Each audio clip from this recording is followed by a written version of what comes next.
declared by the governor as a result of COVID-19 pandemic in accordance with the governor's emergency order number 12 pursuant to Executive Order 2020-4. This public body is authorized to meet electronically.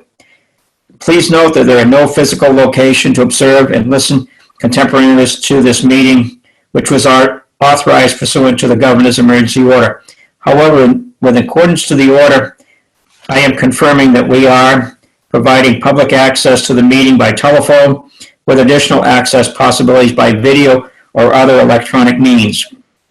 We are utilizing Zoom for this electronic meeting. All members of the Winnacunnet School Board have the ability to communicate contemporaneously during this meeting through this platform, and the public has access to listen and, if necessary, participate in this meeting through dialing the following phone number: 646-876-9923.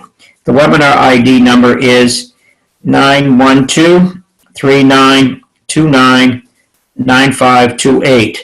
By clicking on the website address listed in the agenda, and this is the zoom.us/j/91239299528. Under B, providing access notice of this necessary information by accessing the meeting. You can also do that by on the website SAU 21 office at www.sau21.org. C, providing mechanism for public to alert the public body during the meeting if there's a problem with access. If anyone has a problem, call 603-926-8992 extension 114 or emailing dtuite@sau21.org. And that's Deborah, by the way. Jeez. Let's see.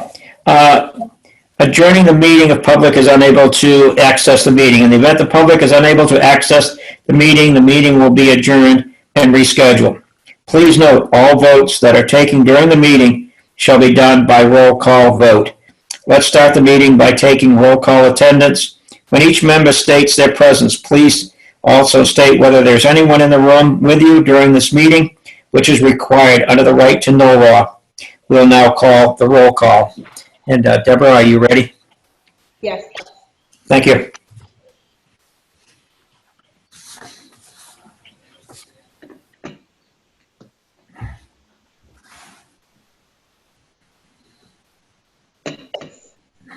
Give me 1 second. So I'm confirming the board members that are present. Heidi Terracina. Here. Henry Marsh. Here. Leslie LaFawn. Here and alone. Mike Rabideau. Here alone. And Tony Delano. I know he's on there.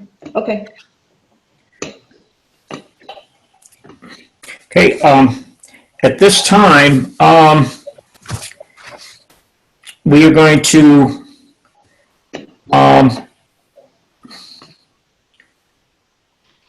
we're going to be meeting with a joint meeting with the BudCom and we'll have our regular meeting after. Should we have to do anything, Dr. Lupini, to just go right in? Just go right here. Okay. And who is the chair of the BudCom? Yes, Jonathan. Jonathan, how are you? Good. How are you doing? So, do I need to open up my the budget committee meeting or no? At this time, because that's we're all here. Yeah. So technically, this is a school board meeting with the budget committee as an agenda item. Okay. So you would open because you have a quorum. So. All right. So I'm officially opening up the meeting for the budget committee. So we would do a roll call, Deb. Okay. So Just so I know, I can do do I go that. through, huh? Do I go through both, the budget committee and? Do I go through both lists or just the budget Just committee? the budget committee. Okay, Jonathan Pinette, Aye. David Gant, Jennifer Blankenship, Aye, one cat, one dog. Tricia O'Keefe, Les Shepherd, Here, just the dog. Tony Delano. I know Tony's on here. I don't know how to unmute him. I've tried. He said he's having trouble. Yeah. I know he's here though. Yeah, well, Hi, I'm here. there he is. Okay, thank you. So that's the budget committee. Yeah, so we take this on an annual basis. We take the opportunity to bring together the budget committee and the school board to take a look at the 2019 or the previous year's financial summary once the audit was complete, and then take a look at any current year fiscal implications, and then as we move into the budget process this coming fall, this is an opportunity to have a discussion and look forward to the next year's budget. So I'm just going to go through, quickly summarize the 2019-2020 fiscal year and how we ended. So the unreserved fund balance as of June 30th of 2020 was $1,213,025. So this $1.2+ million are the funds that Winnacunnet Cooperative School District is returning to the cooperative towns to offset tax assessment. So this is substantially higher than our normal funds that we return back to the towns. Our 5-year average is $663,769. We did realize substantial savings due to the fact that we went into a remote learning environment due to COVID-19 in early mid-March. So contributing factors include unexpended funds and unanticipated revenue or higher revenue than we anticipated. So in the general fund, we did have unexpended funds of $886,171. And the savings really reflect, the remote environment that we unexpectedly went into. So when you look at our salaries for coaches and advisors, we underspent by just over $128,000. Our transportation costs were $227,000 under budget. And then we also saw savings in health insurance, some salaries, retirement, tuition, FICA, grounds repair, as well as information access fees. On the revenue side, we had some additional revenue that was unexpected. This included special education aid that we received from the state, which was really the bulk of the $399,000 in revenue that was over our estimates.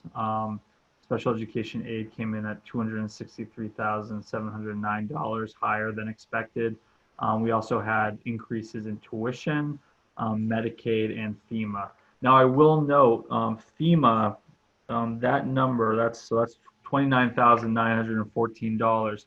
That is directly related to COVID-19. We were preliminarily approved for those funds for the spring. However, we have recently, and that's what we reported to the Department of Revenue to offset the tax assessment. However, as of Friday, we did receive notification, the entire state received notification that The extent of reimbursement for FEMA is not going to cover most of those costs. That's likely going to go to close to zero. So in reality, that 1.213 million is coming in just under 1.2 million once you reduce that $29,000. I also want to note that when you look at the unexpended funds and the revenue surplus, that does not equal the 1.213 million. There's other small costs that are included in that. So that includes some other sources such as unexpended warrant article funds, any unpaid carryover encumbrances, which will fill in that balance. Now, when we look at returning the funds to the towns to offset assessment, the town of Hampton will be receiving $556,000. Hampton Falls, just over $76,000. Northampton, $187,000, and Seabrook, almost $393,000. Then we look at our expendable trust funds. So expendable trust funds are contingencies in the event of, for specific purposes, in the event of an unexpected special education cost, building maintenance cost, healthcare or technology. So our special education expendable trust is at $406,000 currently, which was right on the target of $400,000. Our building maintenance expendable trust is at $257,000, which is over the target of $200,000. However, we currently have a roof project that will bring that down to the $200,000 level. So last year, as part of our budget, we proposed that instead of bringing forth a roof warrant article, that we would utilize this building maintenance expendable trust because we were over that target. So per the roof replacement plan, we're utilizing that building maintenance trust, so that will come down to that $200,000 target. Additionally, our technology trust is at just over $5,000, and the healthcare expendable trust is at $236,690 with a target of $300,000. I also want to note that this past March at ballot, the communities did approve funding $75,000 to the special education expendable trust and $75,000 to the healthcare expendable trust. And that $75,000 in those respective trusts are included in that total balance that I just referenced. In addition to warrant articles that utilize unreserved fund balance, which is what the expendable trust warrant articles utilize, we also have warrant articles that are via raise and appropriation of tax funds. So those warrant articles that were approved in March of 2019 that were planned to be utilized in the 2019-2020 school year included the so that's our teachers union CBA at $376,000, the HVAC upgrade, so as part of our 20-year HVAC replacement plan at just over $244,000, our auditorium roof, which is per our roof replacement plan, at just over $192,000, and the tennis and track upgrades at $115,000. As part of the 2019-20 fiscal year, we did carry forward $34,536 from general fund encumbrances to 2020 and 2021 fiscal year. Finally, our school nutrition program did end the year with a deficit of just over $55,000, which was transferred from the general fund. So as you know, we put a great deal of effort into our school nutrition program.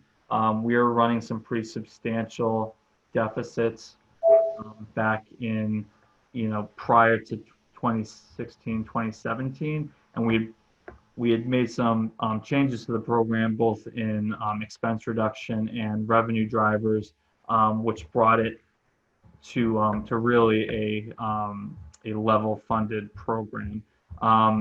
This past year, we did have this deficit. However, we do anticipate this to be really an anomaly, which was due directly to COVID-19 and the fact that we were remote for 3 or a third of the school year. So that was the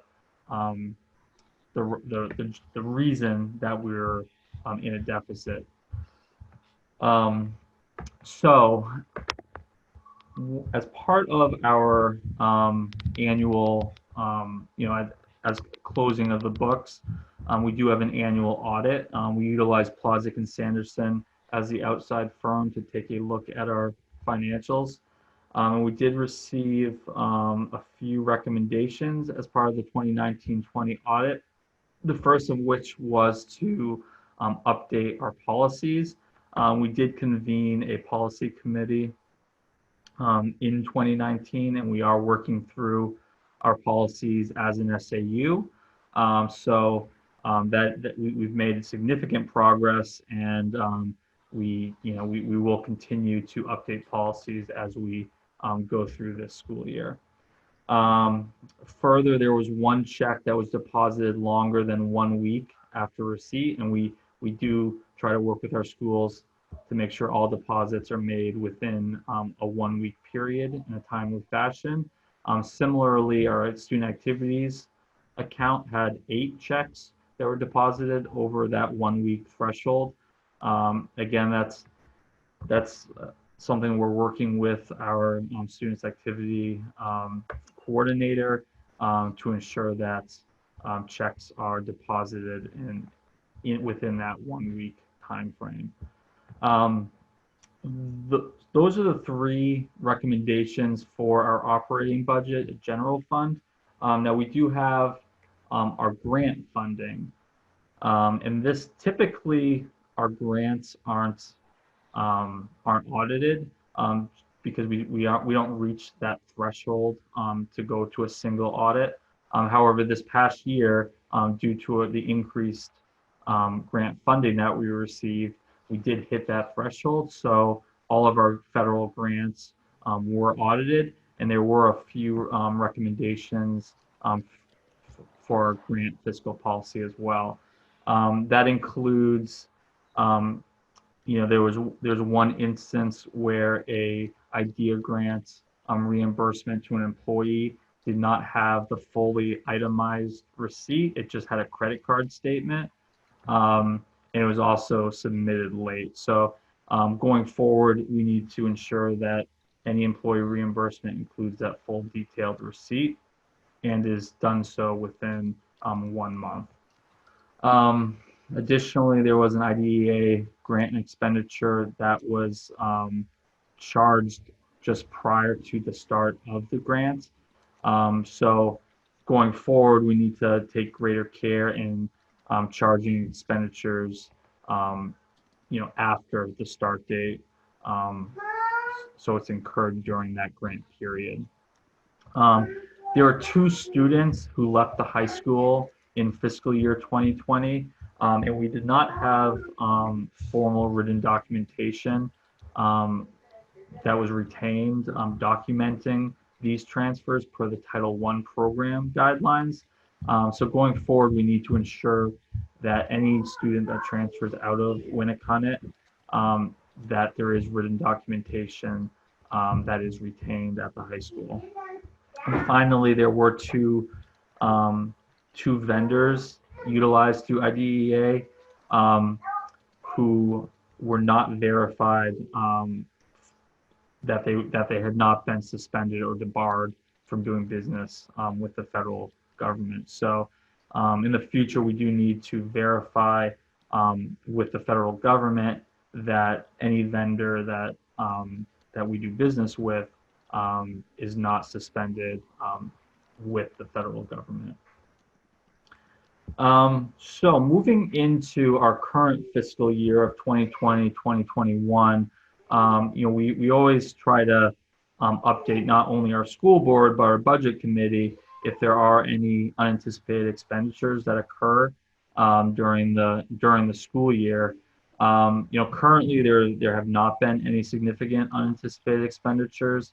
We've had some small charges. For example, we've set up tents for outdoor classes at the high school, which obviously were not included in the budget last fall, as we did not anticipate a pandemic. So that's an example of a small unanticipated expenditure. But currently and what we are forecasting is that we should see savings due to this current enriched remote environment where we bring in small groups of students into the school. So as of to date, we do not have any significant unanticipated costs. So that brings us to the budget process that we're about to embark on, looking at 2021, 2022. So as part of that budget process, the administration will be bringing forth a proposed operating budget and warrant articles to the school board, who will then work on that budget and bring it forth to the budget committee for their review. To date, we have, and at this point, we typically take a look at our capital improvement plan, which is a 5-year plan that looks at significant potential projects for the operating budget. That is an approved plan via the budget process and is submitted to the town of Hampton, as well as our other member towns. So as part of the CIP for this year, we currently have LED lighting upgrades included. Now, the last 2 years, we've included that in the operating budget, and this is the third of this 3-year plan to convert all of our lighting to LED lighting. This is really a no-brainer project. We typically see a 2 to 3 year return on investment for LED lighting. So it's really a great savings opportunity. Additionally, we have some concrete ramp, stairs, and railings over at the ROTC building that's on the CIP, as well as some security bollards that we'd like to get installed for safety concerns. These are all smaller ticket items that we would look to include in the renovations account in the operating budget. Now, when we look at warrant articles, these are more significant projects that are on the CIP. For this current year, we have our annual HVAC replacement cycle at $325,000, as well as the technology education roof replacement at $225,000.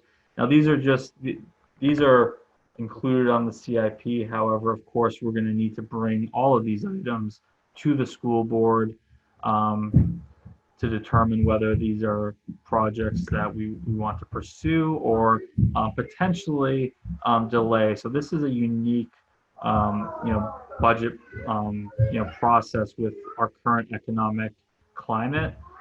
We know that our towns are hurting, from a revenue perspective due to the pandemic and the corresponding decrease in revenues.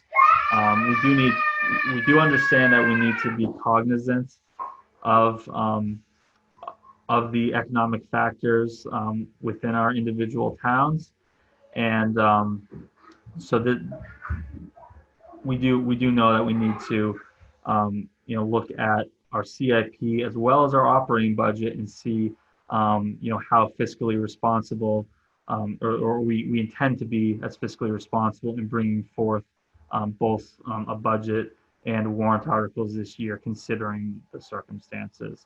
That being said, we will have some concrete numbers for those two projects. We are issuing RFPs to get a locked-in cost. So when we go through the budget process, we'll have an exact number for the school board as well as the budget committee to review. At this point, I'd be happy to answer any questions in regard to the year-end summary or the budget process moving forward.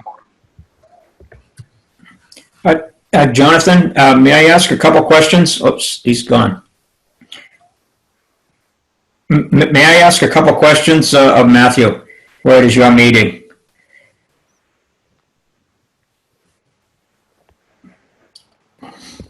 Okay, I'll just ask Matt the questions.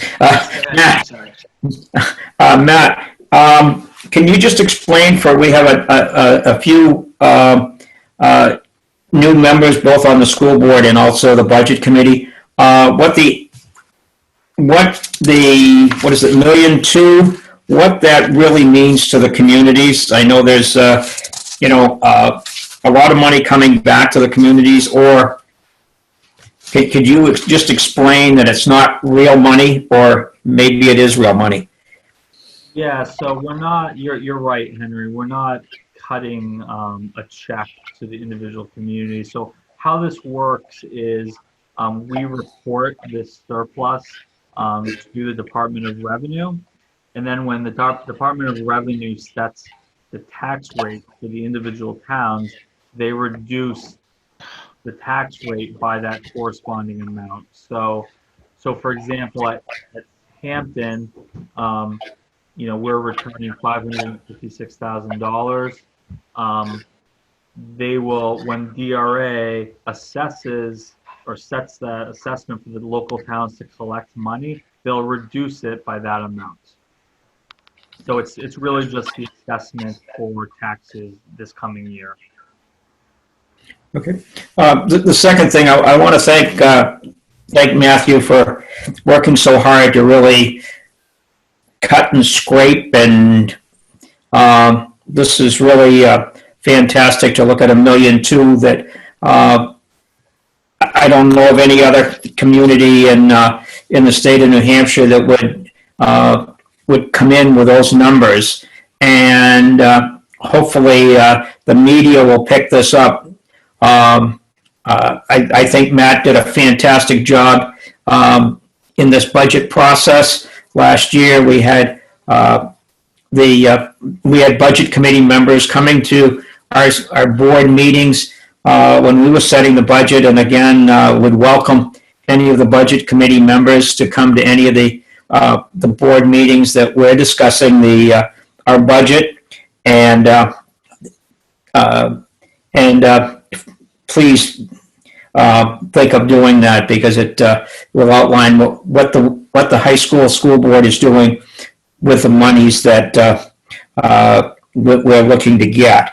And again, thank you again, Matt, for everything that you did, and hopefully the media will pick this up as something that's happening at Winnacunnet that's not happening probably nowhere else in the country, to give back $1.2 million, and especially in this time of the pandemic. And I want to thank you. Thank you.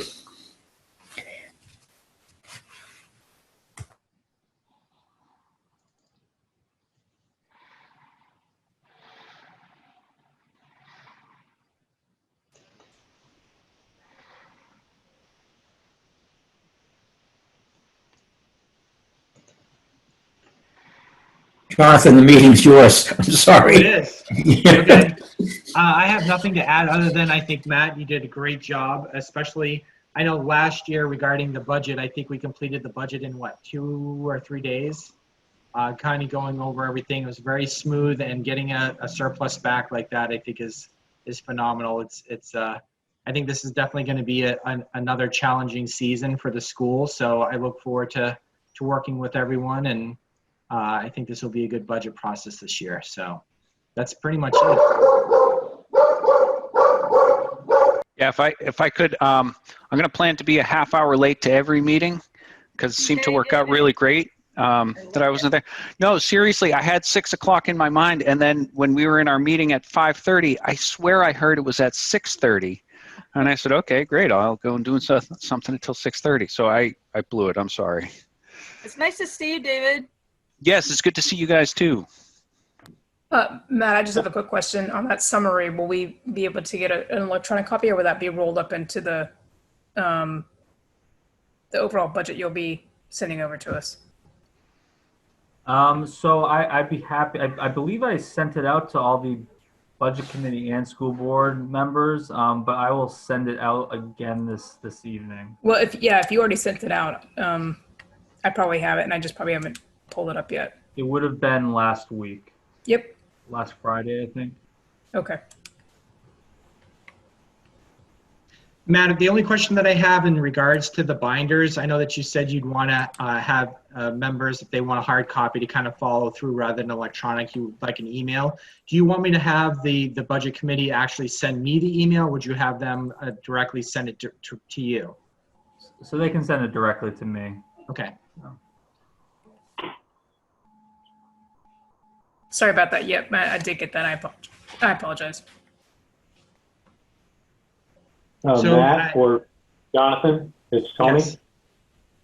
I just want to echo something that Henry said as the outgoing chair of the budget committee.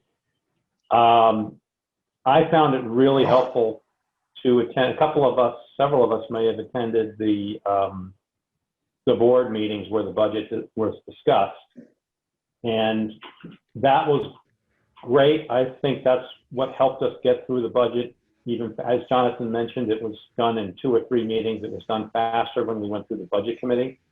But attending those school board meetings was very helpful. It gave us a chance to ask questions, understand the budget better, and just make for a smoother process. And this year, this is for the year 21, 22, right? Correct. That's what we're budgeting. And I really hope we're back to a normal year at that point. So I'm wondering if there's any unique challenges, or the discussions are going to be interesting and different this year. And I don't know that we faced a situation like this. So it's going to be interesting. That's all I had to say. Thank you, Tony. Tony, you did a great job last year. Thank you. Had some good help. Yes. Yeah, I would actually echo Tony's comments as well, and I'll plan to attend some of those board meetings as well, just to keep it fresh in our heads. Yeah, it was helpful.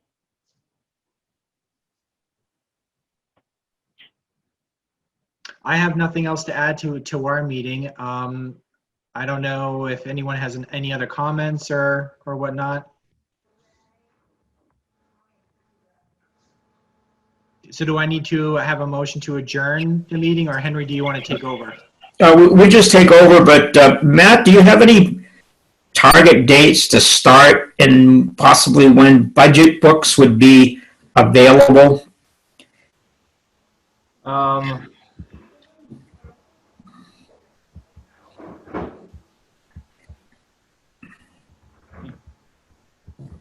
Yes, so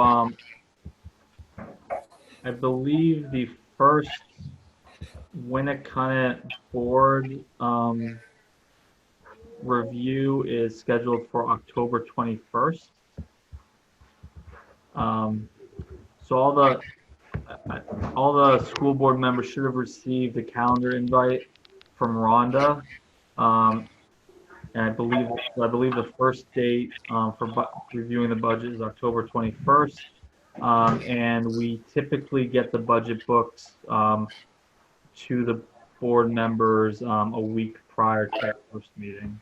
And a meeting.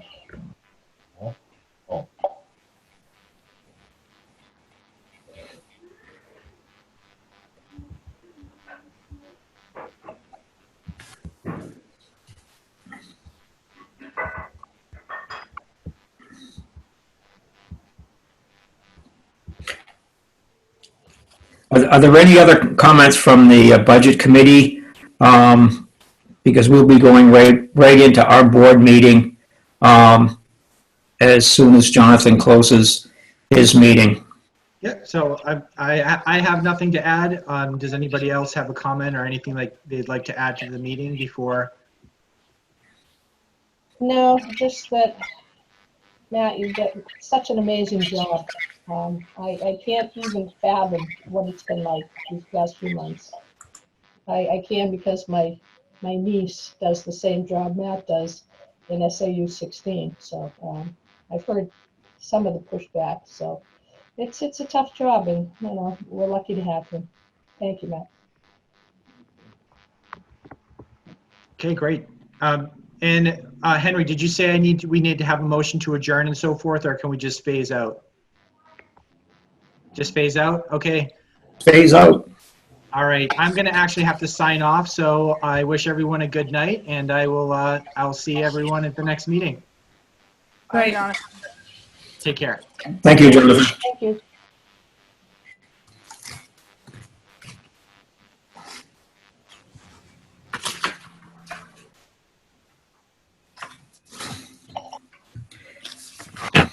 I'll see you guys.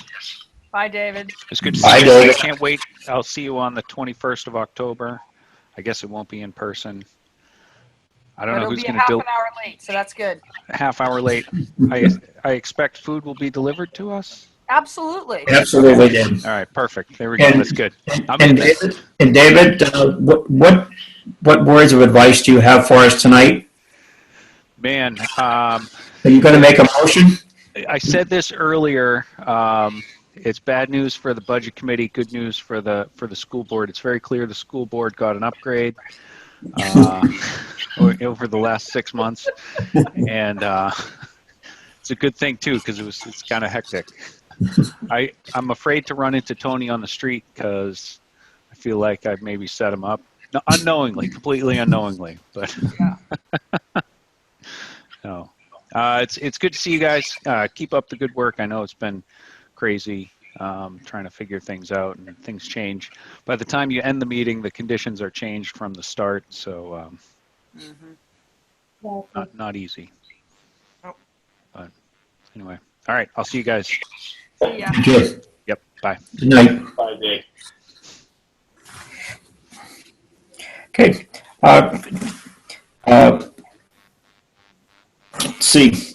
One thing we didn't get to, and if everyone would stand, we'll do the Pledge of Allegiance, and for our meeting to start, we just stand.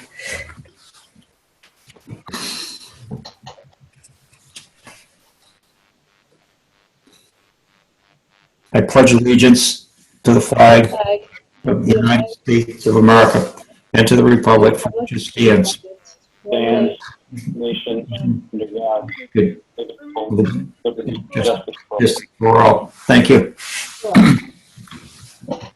Thank you all, and good night, and good luck with this upcoming. God bless you all. God bless us all. Thank you. Good night. Thank you. Bye. Thank you. Okay. Okay, we had the under 2 under our agenda. We had our meeting with the budget committee, and is there a motion to accept the minutes of September 6th? August 19th school board. Is there a motion to accept the minutes? I'll make that motion, Mike. I'll second it. Thank you. Any errors, corrections? Okay, we need a roll call to accept the minutes. Okay, Heidi Tarancina, Yes, I accept. Henry Marsh, Yes. Leslie LaFawn, Yes. Mike Rabideau, Yes. Tony Delano. Yes. Vote has been taken. Thank you. Finance report. Do you have another report, Matthew, or is that what you just gave us. Yeah, I mean, we've also included the year-to-date expenditure report. However, there really have not been any significant changes from prior month. But I'd be happy to answer any questions that you may have. Okay, I'm looking at, I believe, number 5, and that is the update,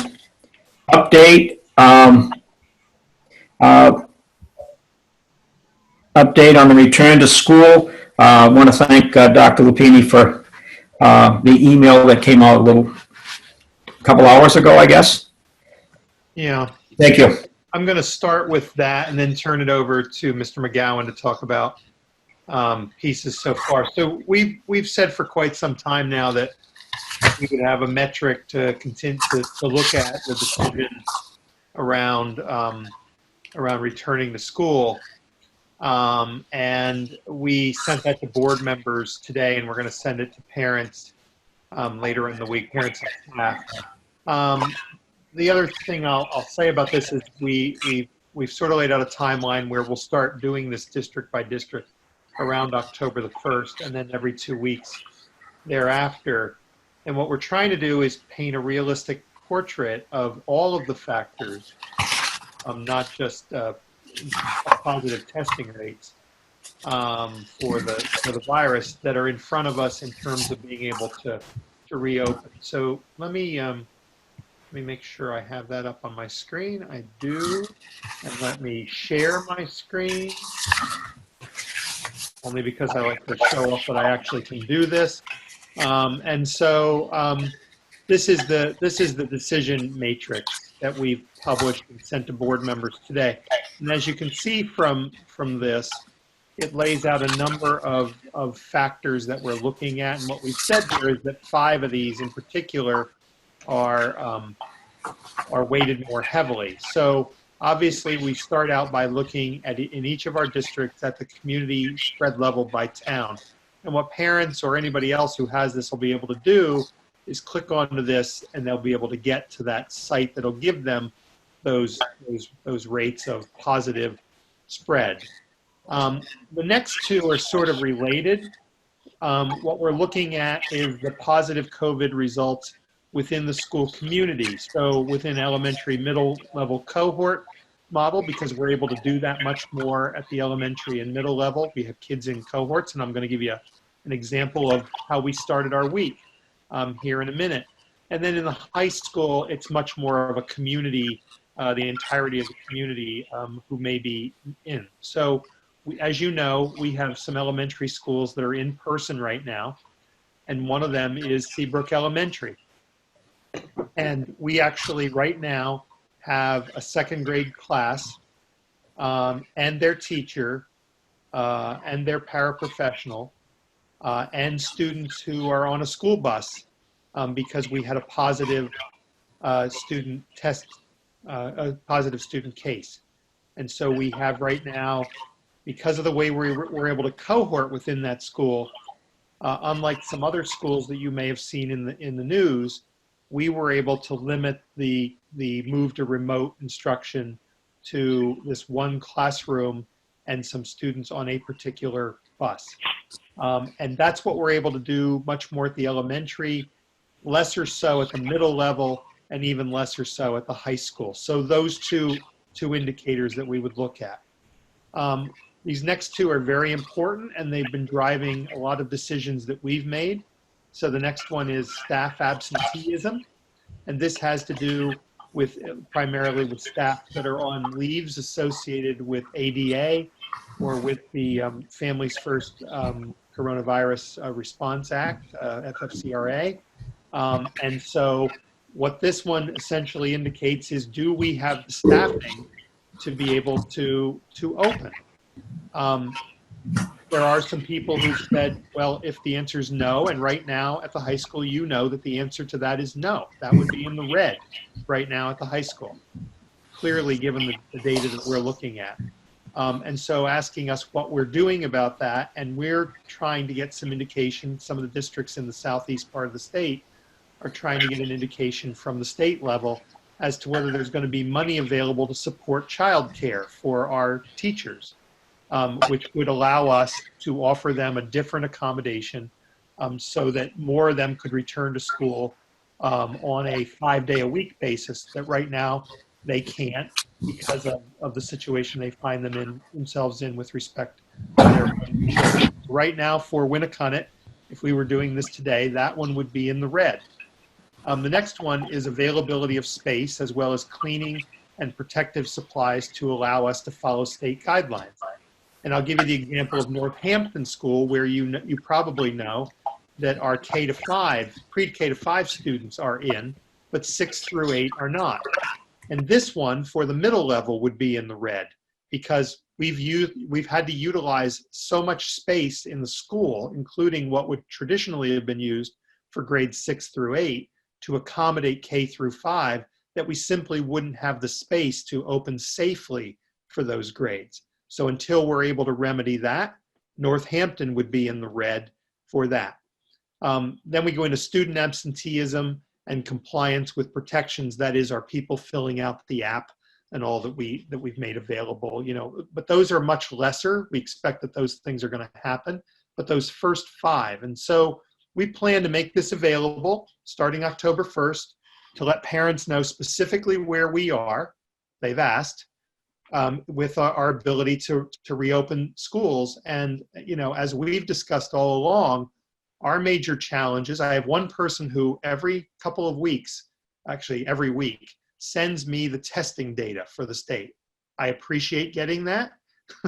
And it's only one of the things that we look at. We hope that this chart will really lay out for people all of the things that we have to look at in terms of bringing students in. And we're going to send this out in this form to parents before the end of this week, and then begin to send it out for each of our districts.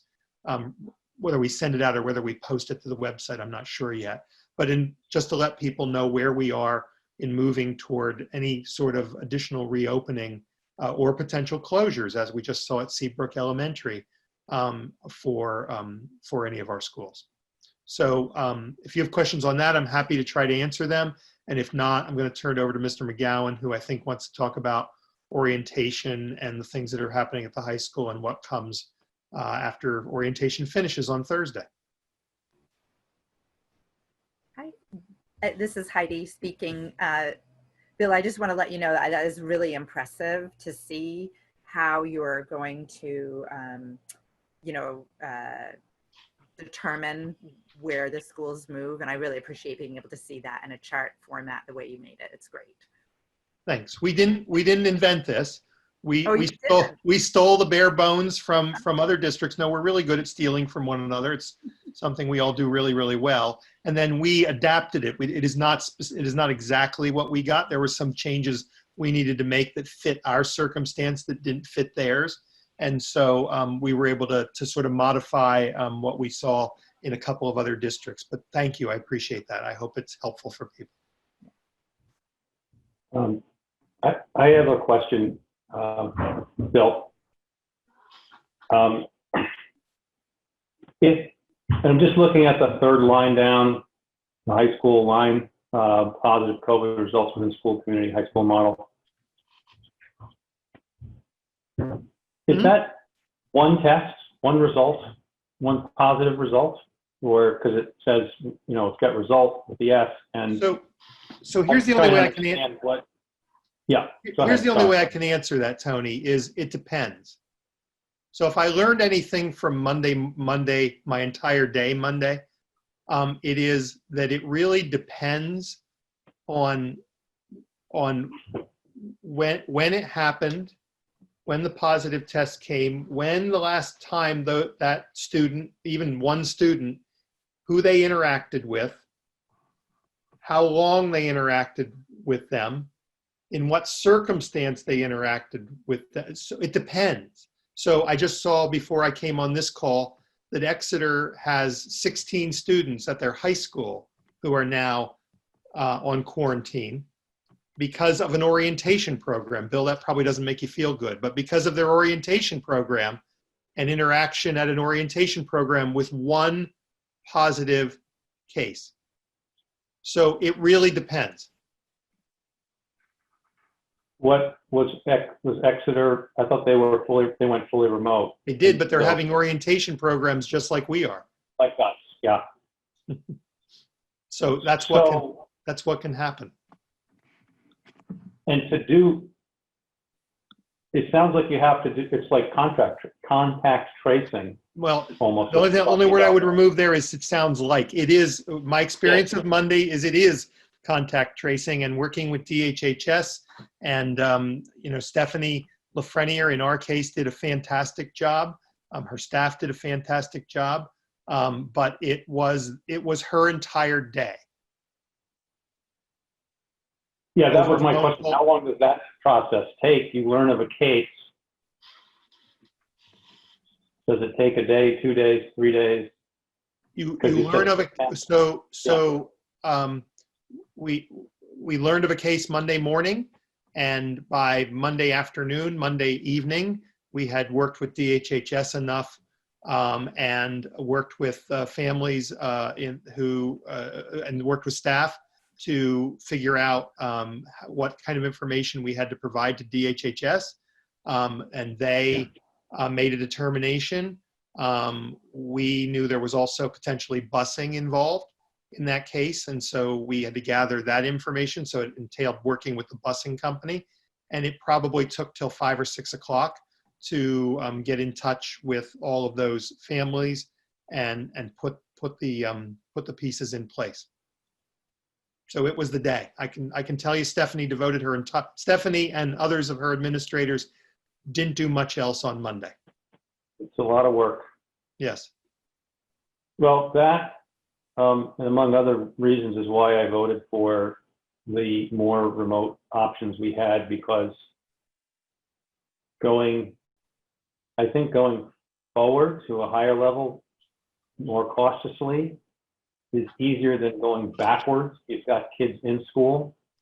I know everybody wants kids in school, but pulling them out. So I'm supportive of this. I'm just very curious and would like, I think you answered the question, how is this going to work? And it's all new, other than what just happened. We know, for example, and this I want to tout Stephanie's work here for a minute.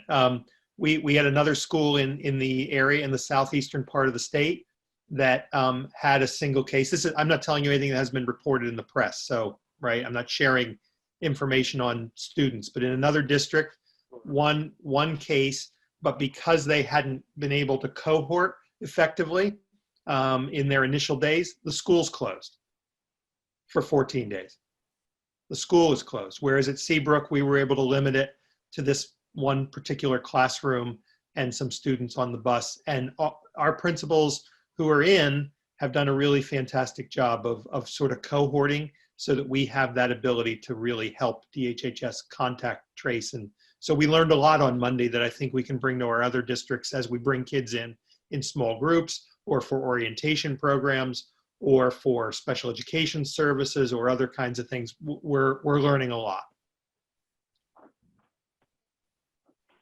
Thank you. Thank you. Bill, I have a quick one. This is Mike. Hi, Mike. I definitely would thank you and the staff at Seabrook for containing the issue that occurred at the Seabrook Elementary. That was just a fabulous, fabulous effort. And the other thing is with this matrix, as we all know, we've had a lot of questions about, well, what are we going to do in 2 weeks? What are we going to do in 2 weeks? This answers it. This really gives us a plan to look at every 2 weeks that, as Bill pointed out, can go public, can be published, and people can follow along the way where we're going, backwards, forward, whatever the changes may be. So I think this is great. Thanks a lot, Thanks, Bill, Mike. and your staff. Thank you, Mike.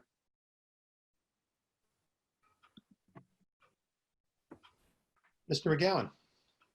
Good evening. Thank you. Well, tomorrow we finish the orientation period.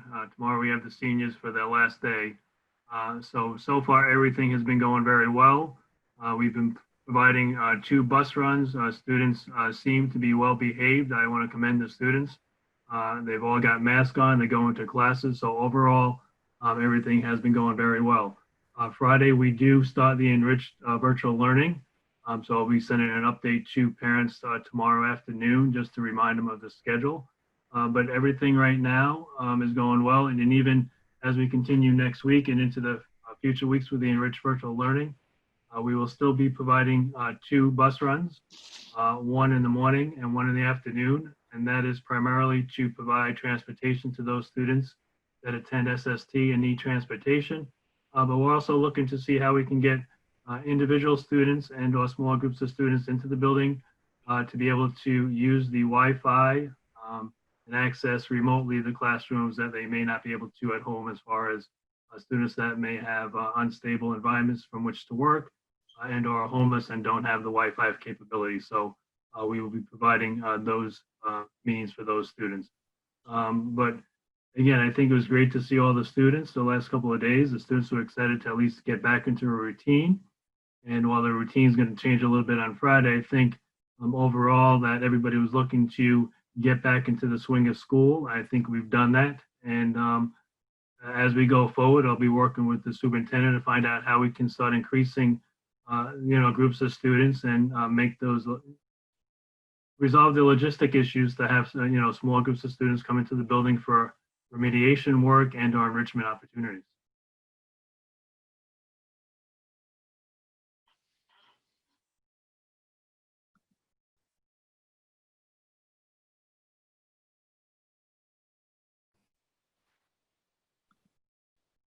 So if I might pipe in, Principal McGowan, and just give you some kudos to these past 2 weeks. I've only heard really great things from any of the students who I have heard from that have been into orientation, and they're so appreciative of the opportunity to be able to get in there, to meet with their teachers face to face. And it's amazing to hear, when they actually go into the school and they see how things are taped off and the hallways are one way and but I think it gives them an appreciation for everything that the school is doing, and that they understand the reason why they're learning from home right now better. But anyway, I've heard great things. So kudos to everyone at Winnacunnet for this orientation process. Thank you. I have to ditto that because everything I've heard is the exact same, Heidi. The kids were thrilled to be in the school and got positive feedback from the gang here. And they were appreciative of getting into the building and seeing faculty and friends. So it was awesome. Thank you. Ditto from me. My 2 kids seem excited to be in. Good job. Thank you. I've talked to a number of freshmen, and of course they're just excited that they're high school students now, and but the orientation went beautifully, and I want to thank Mr. McGowan and his staff for an excellent job, and kids coming from the various communities. This is a big school. This is something not just new, but big and exciting. That the orientation was fantastic. Thank you, Mr. McGowan. Bill, do you want to say a word while we're still in this part of the agenda? I saw Aaron here, but I don't know if you wanted to say a word about the what we worked on, what Aaron worked on and presented to us in terms of the 5-week fall season and athletics. I can actually. I have Aaron here for another topic, but if we need him, he can come in. But as you know, we are returning this fall with all athletics. Mr. Boo did put in a plan, working with us, work with the NHIAA, that essentially for the start of September 8th, we have 2 weeks of practicing, and then we have 5 weeks of competition where the students will be able to compete against other schools. But what we're doing this year is that each week will be against a school. So we're going to keep the cohorts the same. So the first week we play Exeter, so we'll be playing Exeter in all the games that week. The following week, we'll be playing another team, for example, Timberlane. Again, to keep the cohorts small, and if anything does happen, we can just restrict it to those 2 schools. We also took a look into as far as the transportation, as far as the mileage, as far as how far we would compete, leave the area of Winnacunnet High School. We will be providing bus transportation to the away events, but we also realize that some families may prefer to drive, so we've taken care of that. As far as home games, we will be providing tickets to for family members to watch the home games. That's both outside for the football, soccer, and field hockey, but also for the volleyball. As far as away games, there will be no spectators from Winnacunnet that can attend any of the away games. And again, that was decided throughout the NHIAA as far as all the other teams that we are playing. So nobody will be entertaining fans from the away games. But overall, I mean, everything's going well with the practicing. There's a lot of excitement on the fields. Even over the summer with the new sports and conditioning coach, there was a lot of interest in that. So I think overall, the teams are in very good shape, even though we started late, and we're looking for an exciting fall season of athletics. Aaron did a really good job of laying out a plan, which I sent to board members, and working with the athletic directors from our immediate area to put this limited season into place so that kids would have these activities, have these sports available, and yet in a way where we thought we could still contact trace, where we thought we could keep kids safe. And it was easy for me to sign off on that plan because he'd done such great work on it. And Aaron's here. I don't know if you have any questions for Bill or for Aaron. I'm sure Aaron would be happy to be drawn in here.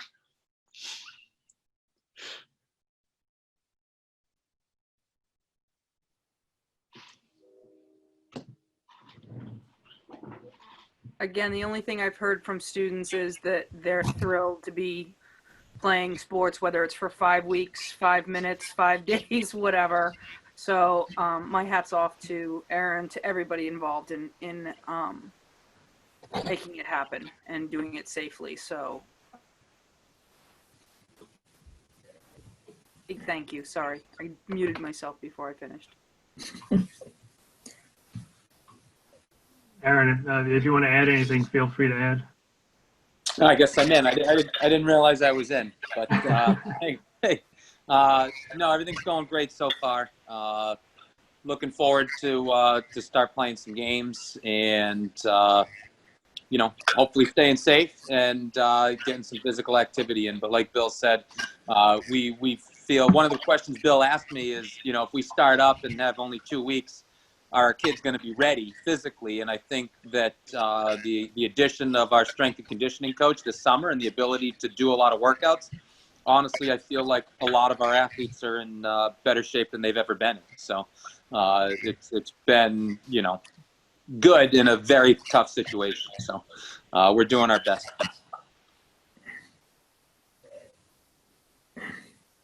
I just know that the students are excited with the strength and conditioning coach. He really lends a lot to the program, and I've met him, and he just exudes energy. And Aaron, great hire. Good job.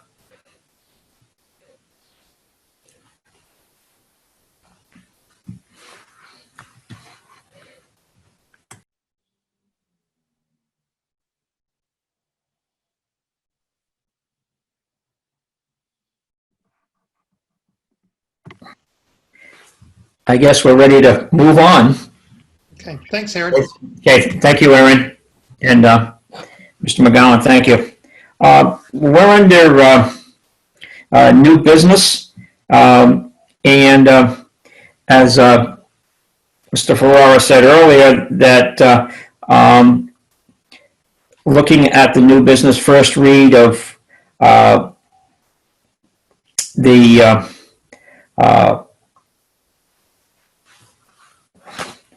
now I'm losing it here.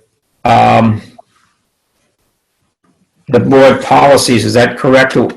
Yeah, that there's a we're group. looking at. There's several of them, and it's a first read.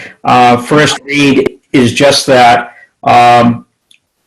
We just vote on the first read, and then there's a discussion coming up in the second read on any of these. But we were asked by our accountants to look at the federal funds, and I'm just looking at the list here, Matt.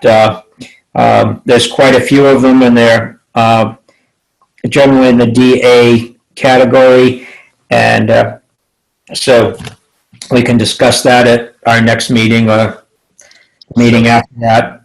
Or is this going to go to the joint board? That's right. What we'll do is what we've been doing since we formed the policy committee is this is a first read. As Henry said, there's no action required. And but if you have questions on any of these, whether it's tonight or whether it's over the next month, that's great. Just let us know. And these would go on the joint board agenda for approval by all the boards because they are common policies required by law. So That would be somewhere around November, possibly. It's late October, I believe, is our joint board meeting. Yes. Okay, thank you. I don't know if you have that in front of you, but there's quite a few on the federal grants, and there's also, I'm looking down here, also in the board member conflict of interest as one, and things such as travel reimbursement, inventory management, and so forth. And now the other one is the school lunch program that we've already heard about, and so that will be coming up at the joint board. But again, this is a first read, and if you have any questions, contact Matt. I'm smiling because Matt's just looking at me like, who's going to handle this, Matt? Is that going to be you, or is that Rhonda in the SAU office? Yeah, no, I'm happy to answer any questions in regard to those policies. So Okay. please feel free to reach out to me. Great, thank you. Okay. The other is, I had sent this out back in June, possibility of a school board retreat, and in talking to Dr. Lupini, I think Tony was looking at that as well, as having the board get together. And my suggestion was a dinner meeting. I don't miss meals, so I thought that would be something. We can have the access to where we've had them before was at the Old Salt. There's a couple rooms there that, can I say this gingerly? My neighbor across the street owns the Old Salt, and we can get a room that would accommodate and social distancing. And I believe Dr. Lupini was talking about the person for the School Boards Association possibly coming in. I think he has it with a couple other communities. Is that correct, Dr. Lupini? We've already talked with Barrett about doing this. Barrett, that's right. Barrett has done, because we have at least 2 new members in each of our communities. So Barrett's worked with Hampton Falls already, and he'll be working with Northampton tomorrow. He will be with Seabrook, Mr. Rabideau, next Tuesday. And right, we've talked to him about the dates that Rhonda put on hold. Rhonda put the 29th. I hope she notified you. I think she did. She put the 29th and the 30th of September on hold, 6 p.m. If I didn't know whether those worked, whether either of those worked, whether you wanted to set a date tonight.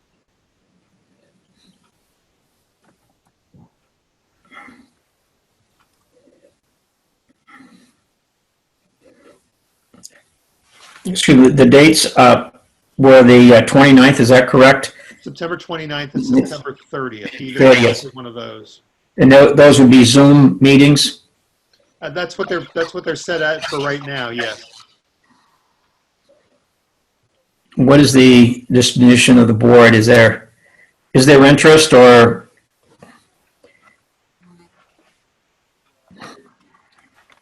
Heidi, you look like you're ready to say something. I haven't been out to eat at a restaurant in 6 months. It makes me a little nervous. Okay. I mean, that's just, everybody's different. It could be my first time going out to dinner. I just haven't yet. So. Well, Zoom is fine. I don't have a problem with that. Anyone else have any preferences or on the dates? On the date? Either date. I would rather do the 29th if we could. The Tuesday rather than Wednesday. And Okay. I'm with Heidi. I haven't been out either, so Zoom is fine with me. Okay. So the 20. That work, 29th is Tony, fine Mike? with me. Yep. What days are they competing in the sports? Do you have that, Mr. McGowan? Any idea of dates? I have not seen that. Mr. Boot is still around, so if I have that, I'll see if he can text that to me. He's listening, so if he can text that to me, I will relay it to you. Okay, just because there may be some parents that have board members that have students competing. Because many times it was that Tuesday, Thursday, Saturday. Hold on, I'll pull it up right now. September 29th.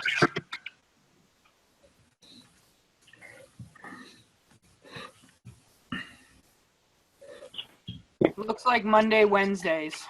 Monday, Wednesdays? Okay, that's fine. That's what it's looking like, but yeah. At least it is for volleyball.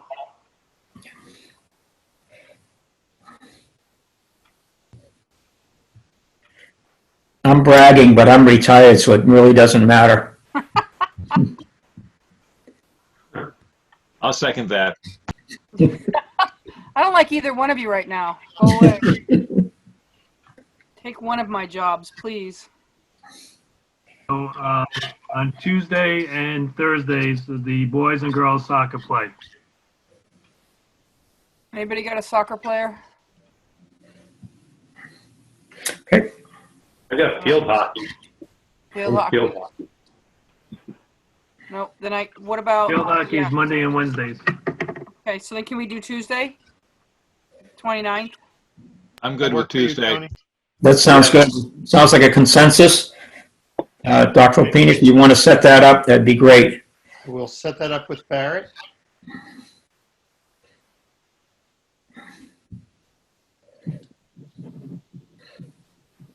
Okay. Any other discussion on the retreat? Okay. Okay.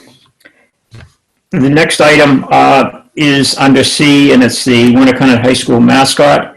But before we make a motion to discuss this, I've got two letters I would like to read, and both from Winnacunnet, former Winnacunnet students, graduates. And the first one is from a classmate of mine, and it starts out, he lives in Lexington, Ohio. My name is Robert Gunther, and I'm a member of the third class to graduate from Winnacunnet High School in 1961. We will have our 60th reunion in 2021. I was there and a part of the deciding the name and the mascot of our new high school. The student body voted along with other input from the communities which would become part of the school district. The name Winnacunnet was chosen as it had been the original name for the geographic area. The mascot was chosen as it represented the original population. The name Winnacunnet Warriors was a proud name indicating the strong and fierce inhabitants of the area. The chant, "We are the mighty, mighty warriors was a tribute to those warriors. It was definitely not offensive in the least. It gave honor to those inhabitants, as Selectman Rusty Bridle stated. In this age of cancel culture, our pride and history is being swept away, leaving us with no knowledge of where we came from and what lessons we have learned to help guide us in the future. Don't let the PC culture make you cave to their contrived demands of conformity instead of diversity of history and culture. And that's Robert Gunther, class of 1961. Now, the second letter we just got, this is from Gregory Stiles, which you may see printed on Friday.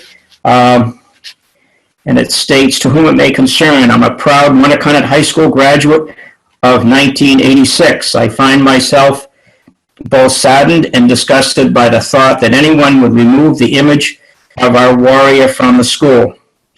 I say our warrior out of respect for what he represents to anyone who attended the school and for the people from which he came. Our warrior has never been represented in a disrespectful way. I feel that those people who want his likeness removed have absolutely no clue of our warrior's history. We have all seen in our lives how ignorance breeds hatred and bad decision, so let's not follow suit. As anyone who attended Winnacunnet knows, the name is from the Abenaki descent and means place of the beautiful place in the pines. But did you know of our warrior is? While I attended, I was lucky enough to be taught history by an amazing instructor of French-Canadian descent. And she told me the story of who our warrior was.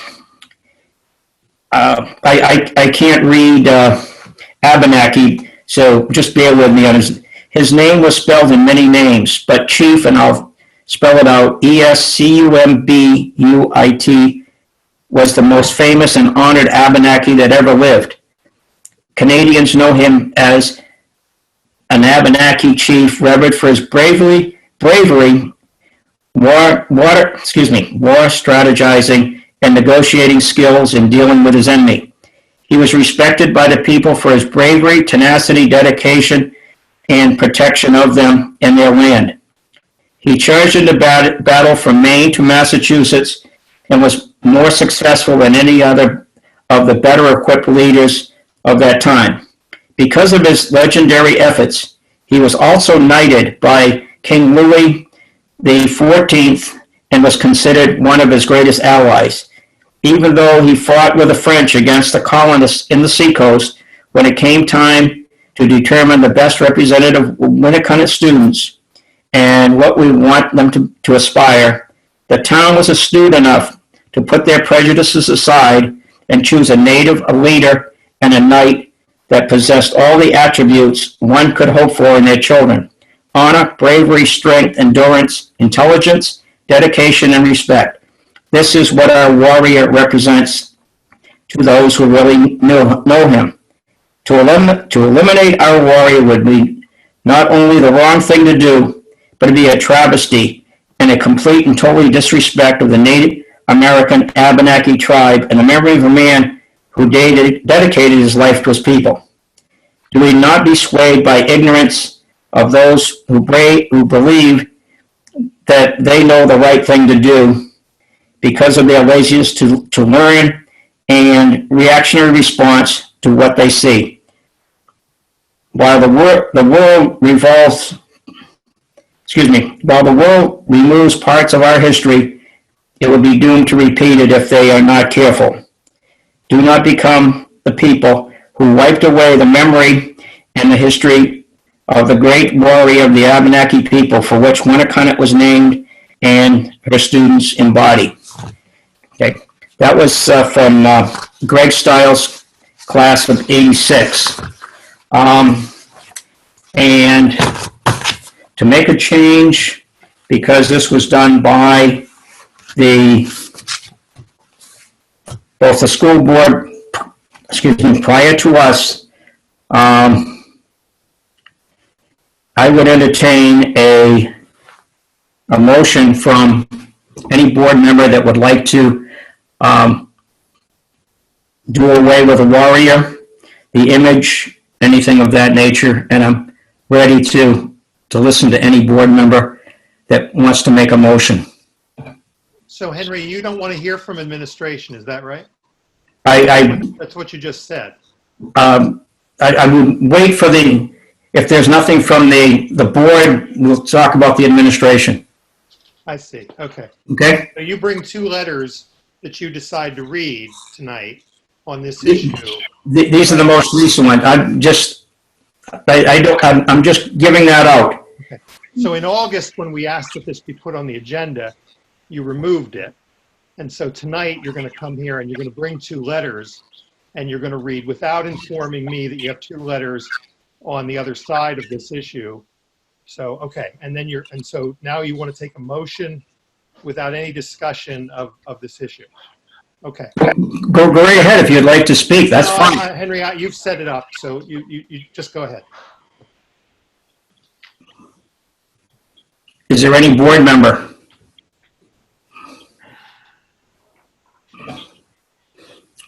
Okay, now I'll open it up. Anything from the administration?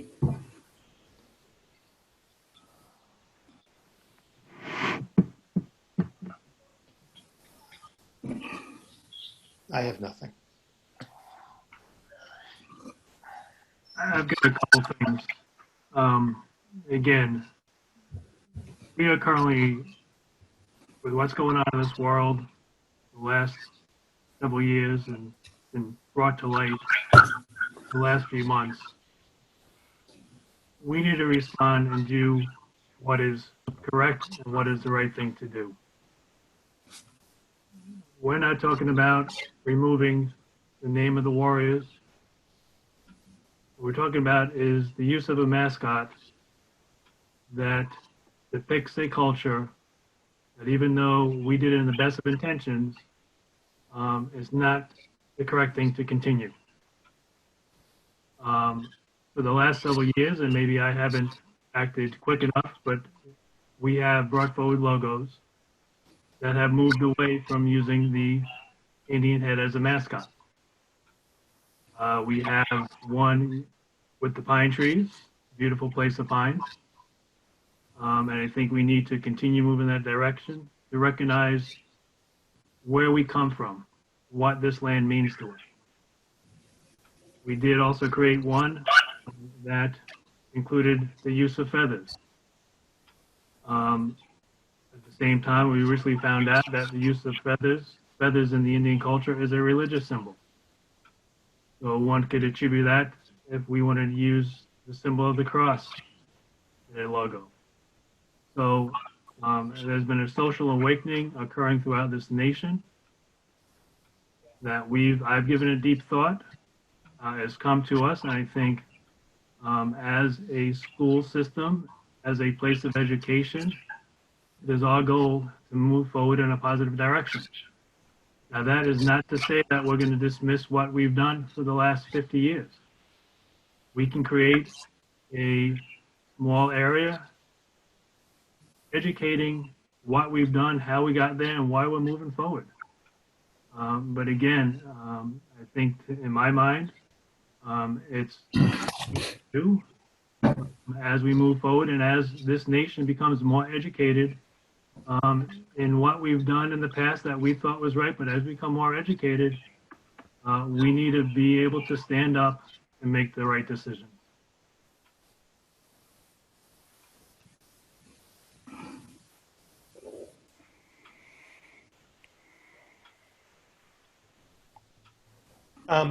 I just want to make a comment on the first letter. I just want to make sure we're clear on what we've said from the beginning and what Bill and I have talked about with a number of students beyond the couple of students who started a petition, because this has really resonated with a number of other students who've been involved in some of the efforts that we've started around equity and race. And there's having lived this once before in another district, there's no intention here, or at least on the part of us, there are other people who have expressed this. There was no intention to look at the name Warriors or the name of the school, none whatsoever. What we've seen a lot of, and what I experienced in another district, was an effort to change the imagery around what a warrior is, right? And so I lived that in another district that had some similar challenges, some similar concerns raised, some similar awakening, I'll use Bill's word, to how the warrior was being represented in their community, and decided to make a change. They made a change, spearheaded by the principal and myself, by having students get involved in doing research around that, the imagery that could be used to portray a warrior, and coming up with a logo. You don't, I mean, I think what Bill said and what I've seen over the last number of months is you actually don't have a logo, right? You have 5 or 6 different logos. You don't have a representation of the warrior. There are any number of them out there, and by the way, the board has never acted on any of them.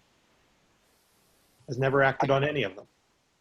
And so what we were suggesting was exactly what Bill just laid out, was an effort to try to figure out what that imagery could be, should be around that warrior. There are other schools that have done exactly what Bill just laid out. If they made changes in the imagery in an effort to do what I think, in terms of what Henry just read, the second letter did very well. I wish our students, I wish our community, I wish the high school knew that history that Henry just talked about, if indeed that's accurate, and I'll assume that the writer of the letter is accurate.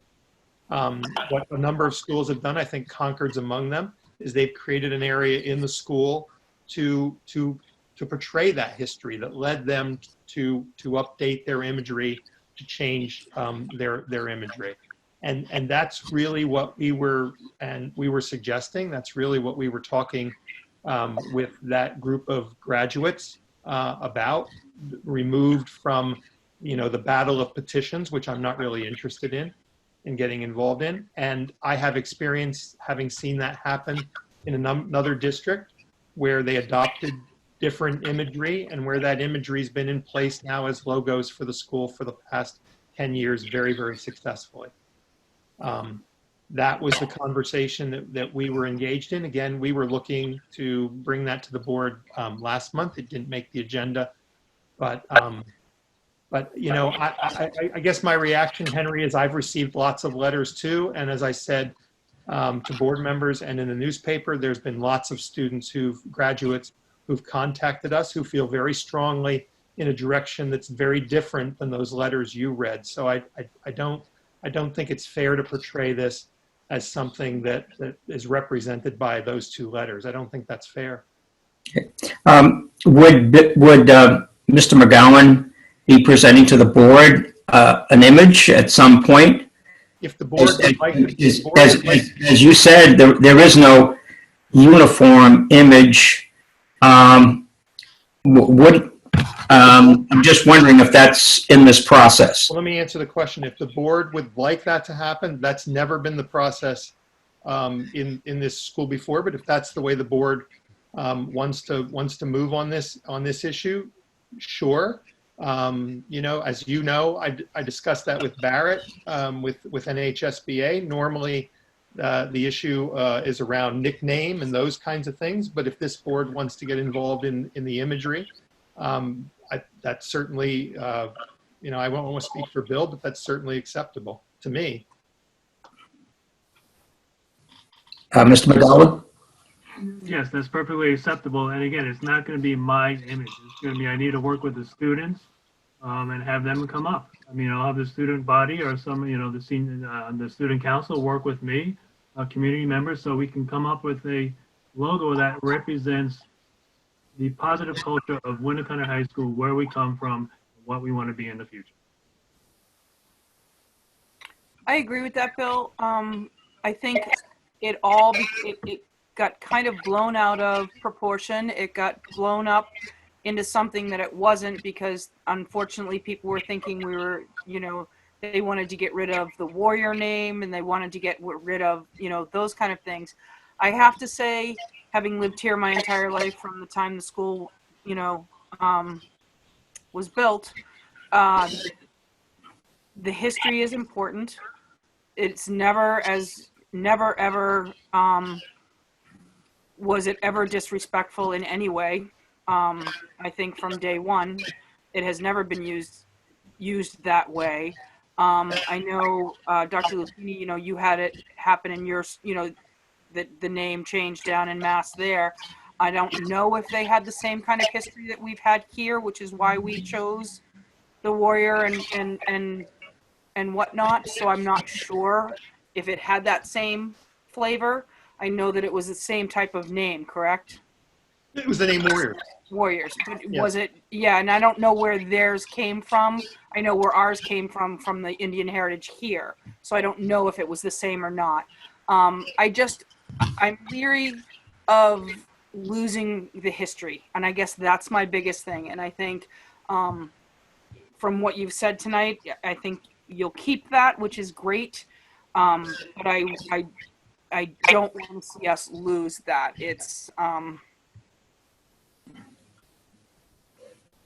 It is just it is who we are, and warrior pride is warrior pride, and it's I personally don't even see that it's disrespectful the way it's been portrayed at our school before. So the only thing I can say is this, because I wasn't here, so I can only say what I've been told.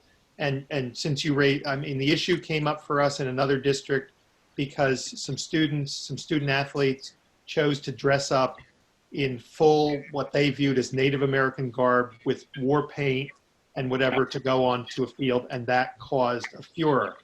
I can only tell you this, the graduates, and Bill, you correct me if I'm wrong, the graduates who I spoke with told a very similar story here about a time 5 years ago or so when that happened here regularly. That's their recollection of their time at the high school that happened. That we had somebody dress in the warrior, whether we did or whether somebody did, but somebody did from their recollection of that, somebody did. And I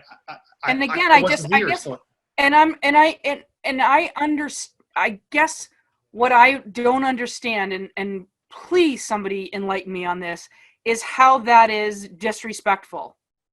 Is a warrior is somebody who's strong, who's somebody who's fearless, who's positive, who is so if somebody is in a warrior outfit and it's, you know, leading a charge, quote unquote, I know I'm not articulating it well. I've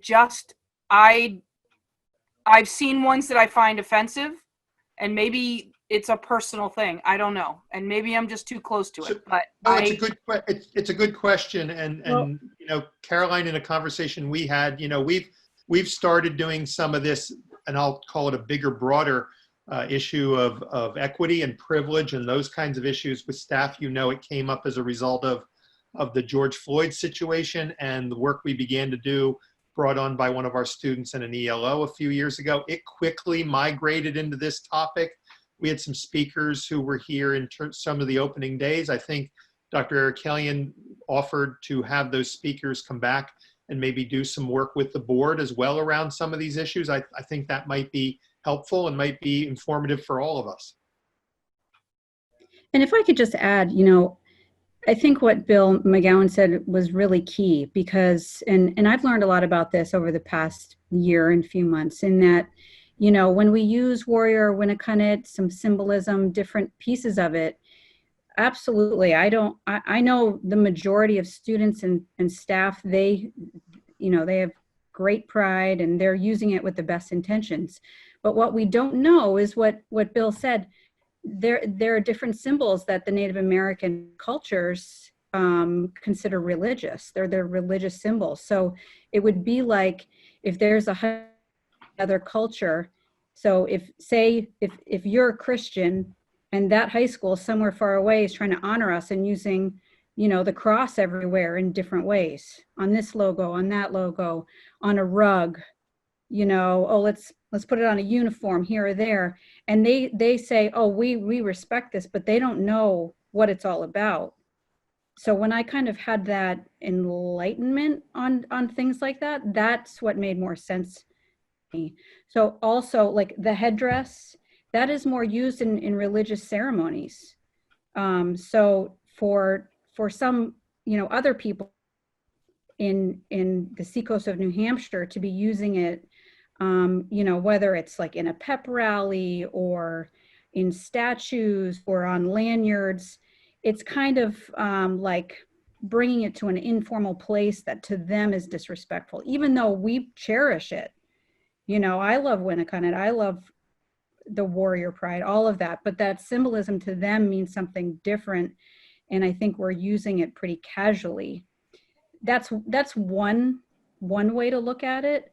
But I agree, there's a way to strike that balance where we can keep the culture and the history and honor that someplace, in the high school, even more than it is now. I don't know that we have the story of that, that whole background as clearly as you just laid it out, Leslie. That's something that we could build that in a prominent place in the high school while removing some pieces that are, not honoring how the culture means to use those symbols. I agree, and I do agree with those things to a point, but history is history, okay? And I think that is one of my biggest concerns, is that when we change things because now it's not politically correct, or it's not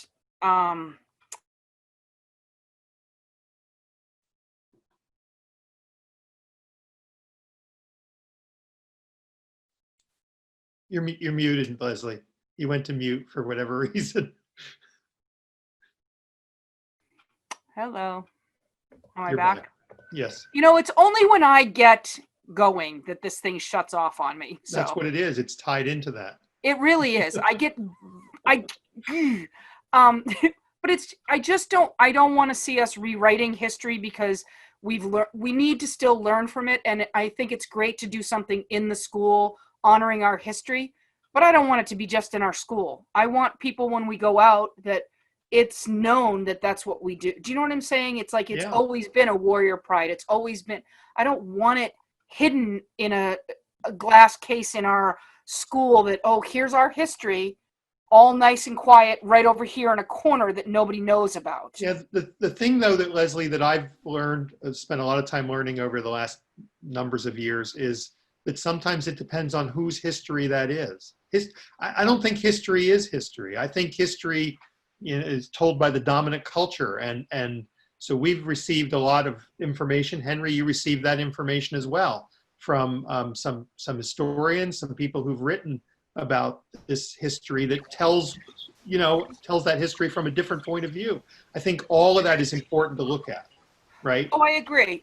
But I also know that when we have seen the things that some people have come on and that have Native American heritage, and they're saying it's not offensive, then I have a hard time saying it's offensive when I'm getting it from somebody who has that background, has that heritage, and they're saying to me, I don't know what the fuss is about.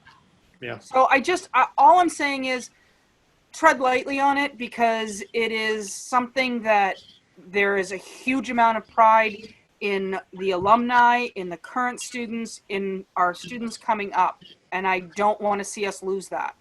I understand being socially conscious, but I also understand I think there's a way to do that. As I said, I've had a similar experience. I don't think I bristle at the words political correctness. Oh, no, I hate it. That's what it is. I believe it's a sensitivity. I believe it's an effort to try to tell everyone's history, to try to see, as we're trying to do with some of the issues around race and privilege, it's an effort to make sure that everybody can see themselves in our curriculum and in our school. And I think that's what we're trying to do. Excuse me, Dr. Lupin, you asked me why I had those two letters, and I think Leslie put forth that it's history. These are people that lived in Winnacunnet, coming up, and also instruction. And that's why I read the two letters, because I felt it was history from people that had lived it.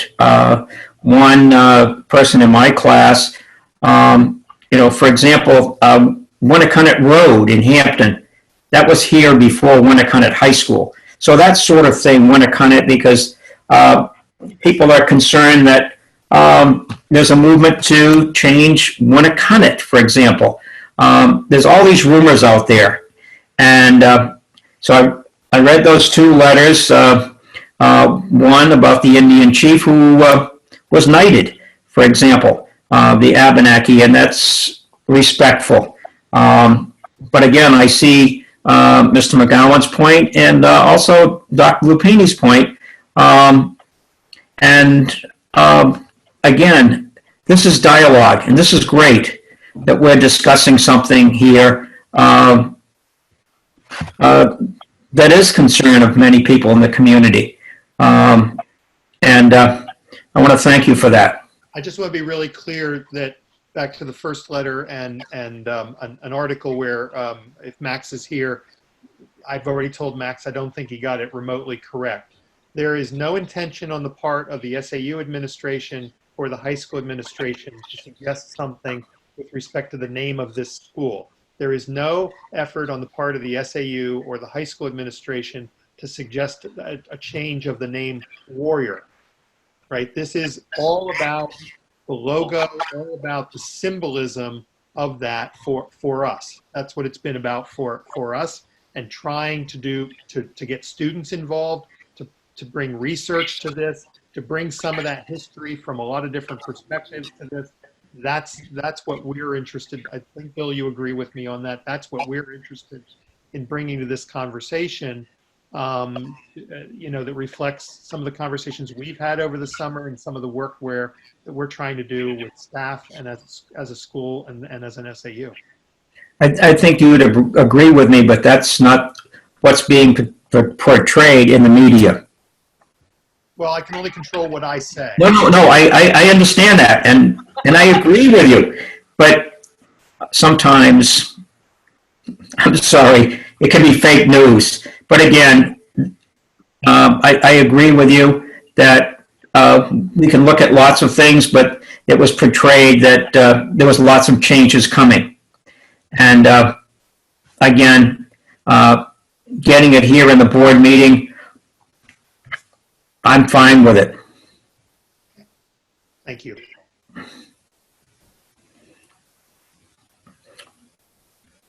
Moving on. Oh, I have some 2 cents, if I might. Okay. So, 3 points, if I might. The first one is, I do think it's really important that we get a consistent logo. I mean, we shouldn't be having arrows, W's with feathers, Indian heads, just plain W's. Like, we're all over the place. And so I absolutely agree that getting a consistent logo is really important. My second point is, Winnacunnet is a school. We are here to educate our students. In my mind, we have some incredible history here.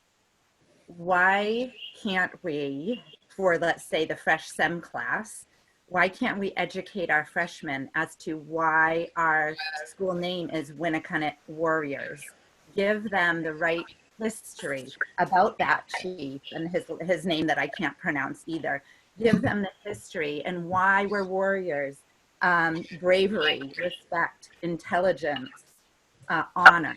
I think those are critical so that all of our students understand that. Again, we're teachers. We have teachers. That's their job, is to educate and to give them an understanding of the history. And thirdly, I think we need to respect the warrior. And it shouldn't have, and again, this could be something that was written in the newspaper, but a Spartan head is not the warrior we're talking about. We are talking about the Abenaki chief warrior and what he represented at Winnacunnet. I would hate to lose that. That's my 2 cents.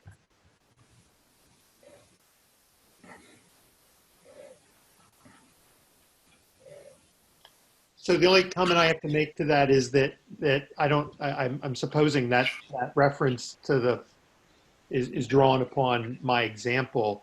That's what that school chose to come up with as its symbolism. No one was suggesting that that's what this school should choose to come up with in terms of its symbolism. I was merely giving Max an example of how this can be done and involve students in an effort to create that symbolism.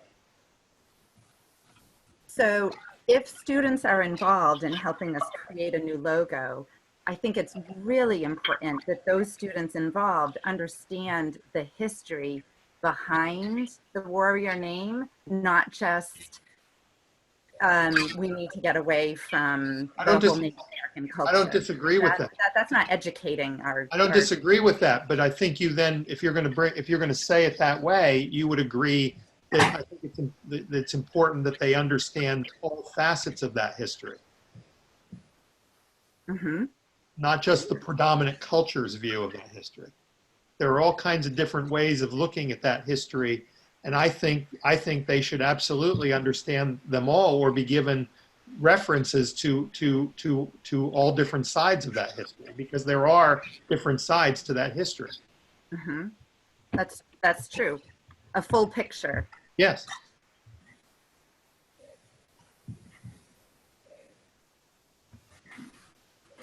I think, can I also say that I think it's important, sorry, Tony, go ahead. All right. I mean, this is a complicated issue. What I'm hearing is the desire to couple an educational piece on history with also our students trying to come up with a new, I guess it's a logo. But, and Dr. Lapini, I think you make the great point that history is told from the dominant side. I mean, I'm not sure kids today know what happened in this country before European settlers got here. It was brutal. I took a couple history courses on it in college, and I don't think most people realize how brutal it was. So I think that aspect needs to be taught, and how Native Americans have faced, I don't know what to call it, systemic racism and difficulties similar to African Americans and other groups. But I don't want to trash. I think Henry brought some very good letters. I think that history right through to today needs to be taught. Why are these controversial images or symbols? And tracing it back to where things started in the history of the land, it's all tied together. And we can't hide history, we can't forget about it, because that's dangerous. So I support a lot of the ideas I heard, but it's a challenging issue, especially these days. I agree. Just to put this in reference, my wife and I are both descendants of the people that came on the Mayflower. So we go way back, and history is important to me as well. And I think everyone here at Winnacunnet, it's very meaningful. And I want to thank Mr. McGowan for his insight, and Dr. Lapini in your former position. It's not an easy task, but thank you. Thanks, Henry. I have one quick question. Going back to the media per se, should the school release a clarification as to what we are actually proposing through the school, with the students, with the board and such? Because at this point in time, I really hate to think that we're just going to let it be as is and then try to change something. Meanwhile, we still have the bad press, if you will. Yeah, let me talk to Bill about that. I mean, I'm thinking maybe we co-write a letter, run it by the board, and put that out at some point here, somewhat soon, whatever soon means anymore. Right. That, we would of course show it to all of you first to make sure it clarifies the issue. But I think the two of us could put something like that together. Right. Great. Well, the other point is that I come from a school that our mascot and name for the athletics is called the Chiefs. So you can imagine how much more difficult that will be to change than what this is. I mean, Warriors is I think more of an honorary title than the Chiefs. Chiefs obviously has a spin-off on it. So I did say to Bill that in my experience, now dealing with the issue of the name Warriors twice, who gets that lucky? That I've just been very fortunate to not have to deal with Redmond and what some other people in my colleagues in Massachusetts have had to deal with, where they've made changes overnight in the last 6 months to those names. Mm-hmm. Right. But Mr. McGowan, what was Lowell High's mascot? They were the Chiefs, right? And UMass Chiefs. be the Chiefs. Yes. UMass Lowell changed to the Riverhawks, so I mean they have made some major changes. So. The Red Raiders. Red Raiders was. Yeah. Lowell. Well, we went through it at Governor Dummer when I was there, and when my daughter graduated, they changed the name, and I was. Name of the school. The whole school was changed. Yeah. So and that's still raw with me because I graduated from there, and the fact that they decided that, oh, wait a minute, they're just going to decide that this guy doesn't exist anymore. So we're going to change the name because it's detrimental to it. Yeah. So I tend to get very sensitive when we start changing things like that. So Understood. I apologize if I get a little intense. But that's okay because my computer shuts me off anyway, so it's good. It senses when you get there, and it mutes. It really does. It's heat censored over here, so it mutes you. It's great. Mm-hmm. I need one of those. Yeah. I'll give you mine. Thanks.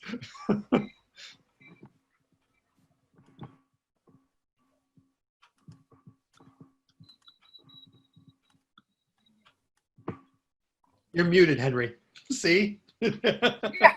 Wait a minute. How do you like it? There you go. It's wonderful, Leslie. To put this to rest for the moment, Dr. Lupini and Mr. McGowan are going to put a letter together that would be sent to the media and to outline what the board's feelings are and where we're going from here. So moving on, I believe we're going to go into executive session under nominations, or are we going to be into public comment? Is there anyone here for public comment?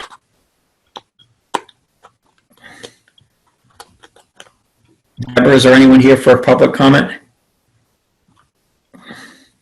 If you're here, if you'd like, Deb, I can do this for you. If you'd like to make a public comment, if you would raise your hand.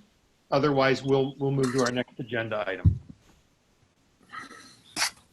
Thank you, Bill. I don't see anyone, Henry. Okay, thank you. We're going to be going into, is there anyone here that we have to change and to go into non-public? Everyone. If I bring them in, David, can you put them on hold? Yeah, so what we'll do is we'll bring all the attendees in and then we'll put them directly on hold in order to go to non-public. Okay. Yes. I'm gonna bring them in for you.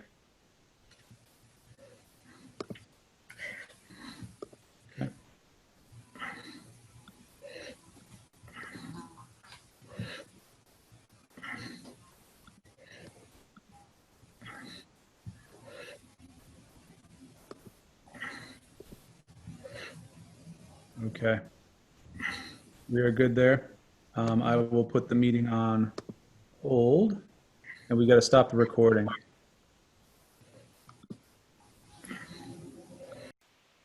We're good. Hey, we only have one item, And what was the person's name that Mr. McGowan? The recommendation for? Oh, it should be in there. I don't have it in front of me here. Deborah Bostrom. Okay. Do we have a motion? I can read it for you. It's motion to ratify the superintendent's nomination and hiring of Deborah Bostrom for the transition and out-of-district coordinator position for the 2020-2021 school year. Yeah, that one. Okay. Okay. All those in favor signify. Aye. Aye. Thank you. And we really don't have David Gant here. He was our adjournment specialist. Do we have a motion to adjourn? Adjourn. I'll make the motion. Second? Second, third. All of us. All in favor? Thank you, everyone. Thank you. Thank you. Thank you. You. Have a good one. Thank you. Have a nice weekend. Love the cat there. I will. Yeah. Nice background. Is that live? I was going to grab mine. That's She left. funny. Good night, everybody. Good night.